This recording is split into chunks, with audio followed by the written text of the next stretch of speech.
Contingency, new moon in Cancer. Quote, in every age, someone, looking at Fedora as it was, imagined a way of making it the ideal city. But while he constructed his miniature model, Fedora was already no longer the same as before. And what had been, until yesterday, a possible future became only a toy in a glass globe. Italo, Calvino, Invisible Cities. End of quote. I woke up this morning with the word contingency in my mind. So after breathing a little bit, I started to decipher its etymology and the meaning of how this beautiful word, which root is tangere, to touch, is joined with com, together. Therefore, it is a thing whose next form depends on contact that is yet to be made. The last weekend, a new cycle between Mars was completed and initiated in early Gemini with the great giant Uranus in my 4th house. It is the exact mechanism.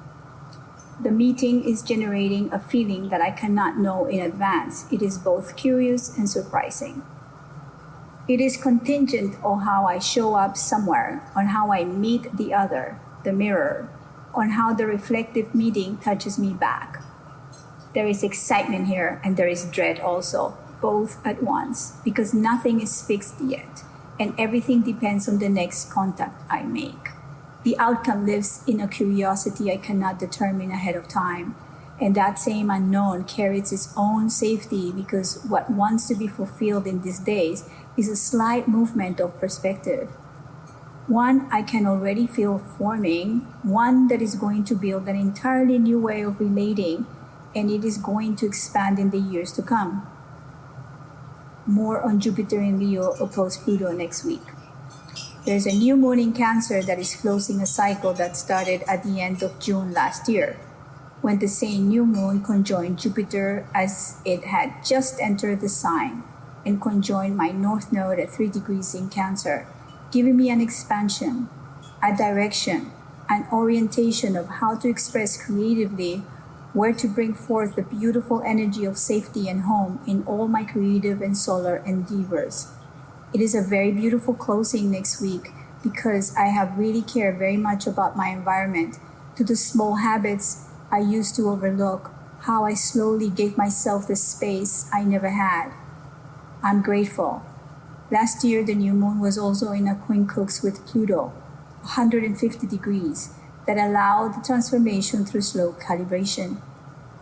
This year, the new moon is conjoined with Mercury retrograde approaching Jupiter, and Mars will eventually pass through as well, reaffirming that since June last year, these slow movements, attention to detail, fascia and breath work, and everything I'm doing with my body have opened the relational space. New perspectives incoming. My life has really changed since 2014, when Jupiter was just in the same place.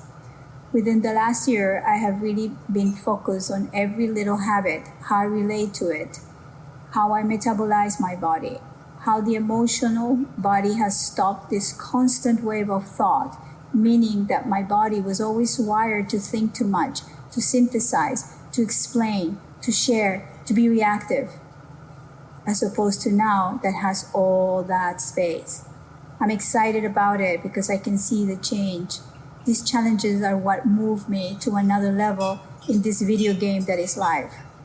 The mantra in the last months has been, is this radiant?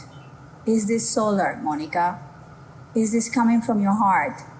There is no more mirror to make me feel alive.